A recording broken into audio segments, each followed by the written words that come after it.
intervensi, dan perbaikan ergonomi.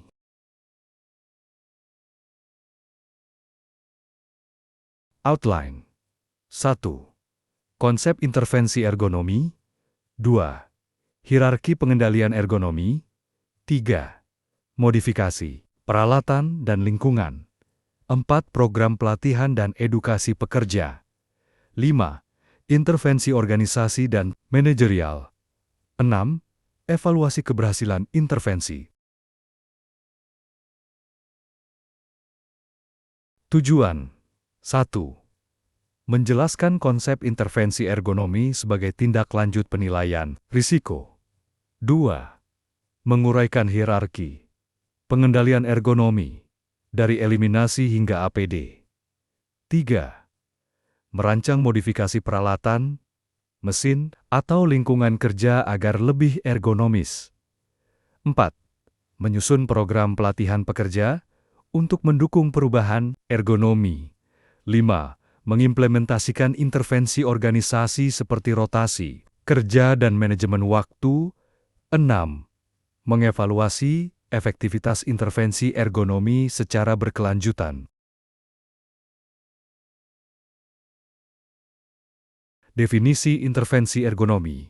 Intervensi ergonomi, tindak lanjut setelah penilaian risiko, berupa langkah nyata untuk mengurangi atau menghilangkan faktor risiko ergonomi, dapat dilakukan pada pekerja, peralatan, lingkungan, atau organisasi. Tujuan intervensi ergonomi mencegah gangguan muskuloskeletal (MSDS), meningkatkan kenyamanan dan produktivitas kerja, menurunkan biaya kesehatan dan absensi, mendukung terciptanya lingkungan kerja yang sehat dan aman.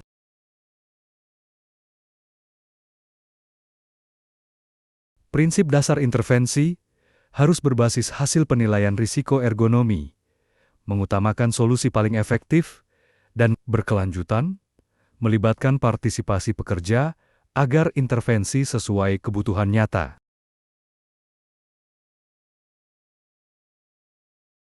Hierarki pengendalian ergonomi. Konsep hierarki pengendalian ergonomi. Hierarki, urutan strategi pengendalian risiko dari paling efektif ke paling dasar. Prinsip, kendalikan risiko di sumbernya terlebih dahulu. Digunakan untuk menentukan prioritas intervensi ergonomi. Eliminasi, menghapus total aktivitas berisiko. Contoh, hentikan pekerjaan angkat manual yang membahayakan, paling efektif, karena menghilangkan sumber risiko. Substitusi, mengganti metode atau alat dengan yang lebih aman. Contoh, mengganti angkat manual dengan conveyor atau lift, mengurangi risiko signifikan tanpa mengubah proses besar.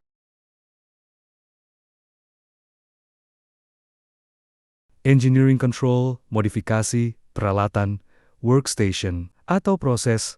Contoh, desain kursi dan meja sesuai antropometri. Gunakan hoist atau forklift untuk beban berat. Pasang peredam kebisingan atau getaran pada mesin. Administratif, kontrol, mengatur cara dan waktu kerja. Contoh, rotasi kerja untuk mencegah repetisi. Pengaturan shift agar ada cukup istirahat. Job redesign agar lebih seimbang. Alat pelindung diri APD, ergonomis, lapisan terakhir bila risiko tidak bisa dihilangkan. Contoh, sarung tangan anti getar, earplug, sabuk penopang punggung. Catatan, APD, solusi tambahan, bukan utama. Modifikasi peralatan dan lingkungan. Penyesuaian peralatan kerja, meja dan kursi disesuaikan dengan antropometri pekerja. Kursi ergonomis, adjustable height, lumbar support, armrest, alat bantu kerja didesain ringan, seimbang, mudah dioperasikan. Penempatan mesin dan workstation. Kontrol dan display mudah dijangkau tanpa postur janggal. Tinggi mesin sesuai postur kerja. Mencegah membungkuk lama. Tata letak workstation mengikuti zona jangkauan tangan.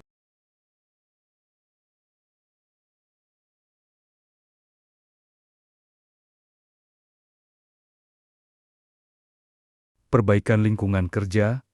Pencahayaan sesuai standar LOX. Minim silau atau bayangan, kebisingan, gunakan peredam suara. Isolasi area mesin, getaran. Gunakan anti-vibration tools dan sarung tangan khusus. Temperatur, atur suhu dan ventilasi agar nyaman dan aman.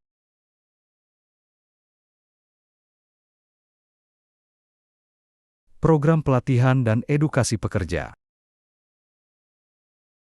Pentingnya pelatihan ergonomi, memberikan pemahaman tentang postur kerja yang benar, membekali pekerja agar bisa mengenali tanda-tanda awal, EMSDS, meningkatkan kesadaran pentingnya ergonomi di tempat kerja.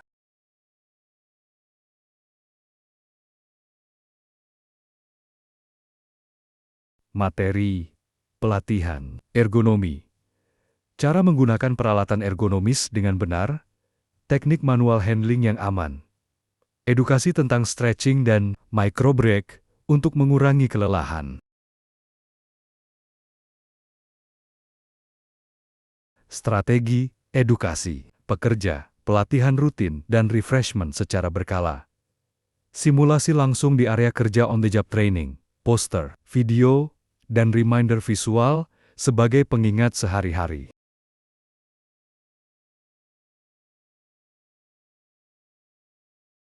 Intervensi organisasi dan manajerial. Rotasi dan variasi tugas. Rotasi kerja untuk mengurangi gerakan berulang dan beban statis. Memberi variasi aktivitas, mengurangi kelelahan otot spesifik, membantu pekerja menguasai beberapa keterampilan multiskill. Penjadwalan kerja yang sehat, pengaturan shift agar pekerja mendapat waktu istirahat cukup, hindari shift malam berulang, dan jadwal kerja terlalu panjang. Sisipkan micro breaks dan istirahat antar shift.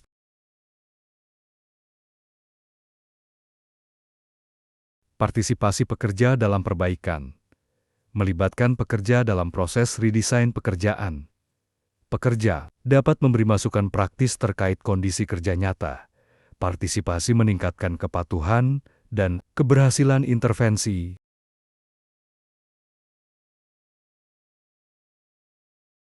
Evaluasi keberhasilan intervensi. Pentingnya evaluasi intervensi. Menilai apakah intervensi ergonomi efektif atau tidak, mengukur perubahan pada kondisi kerja dan kesehatan pekerja, menjadi dasar untuk perbaikan berkelanjutan, continuous improvement. Indikator keberhasilan, penurunan keluhan EMSDS, nyeri, kaku, kesemutan, produktivitas meningkat, lebih cepat, lebih efisien, absensi menurun, pekerja lebih sehat dan hadir stabil, tingkat kepuasan pekerja lebih tinggi.